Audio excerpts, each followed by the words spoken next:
Hi, and thanks for logging on to the Daily DVAR Halacha. And here's a brand new halacha for you, and it's for Wednesday, the 22nd day of July. Here we go. On the day of Tisha B'Av, if you wanted to, like in the middle of the day, say, ugh, I'm bored, I want to go distract myself, and let's say it's a nice day outside and you just feel like taking a walk to distract yourself. So I hate to be a party pooper, but it's not a party day.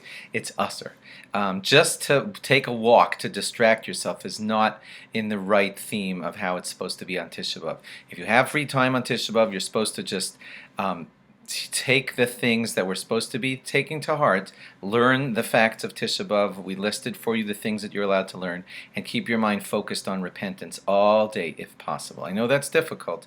You may fall asleep, and that's acceptable, but to just distract yourself on purpose with a walk, a drive, a shopping online or anything like that, that's all not, of course, in the spirit of the day of Tisha B'Av.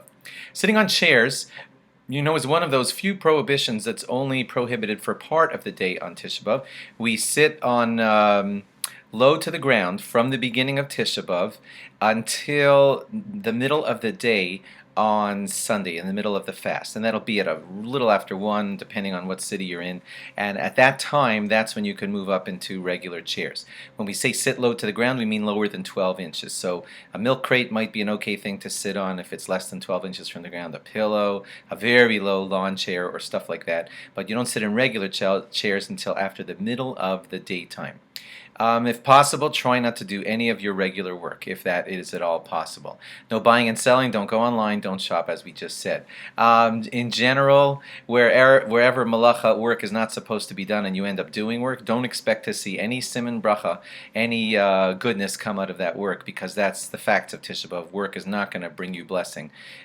Your investments are just not going to pan out if you do them on Tisha B'Av. If a person mourns properly, he'll be rewarded. If he mourns properly on the day of Tisha B'Av, his reward will be that he will see and experience the rejoicing when the Beis HaMikdash is rebuilt. The parochus is removed from the Aron Kodesh, and the reason that the parochus is removed is because Titus, the king, the conqueror who conquered the Beis HaMikdash, stabbed right through the parochus, the curtain, and the front of the Holy of Holies, and we, kind of in remembrance of that, take off the parochus from the front of the shul for the day of Tisha B'Av. In sleep also, it's appropriate to deprive yourself of some comfort. If you usually sleep with 2 pillows, you should sleep with 1. If you usually sleep with 1 pillow, you should try and sleep with none.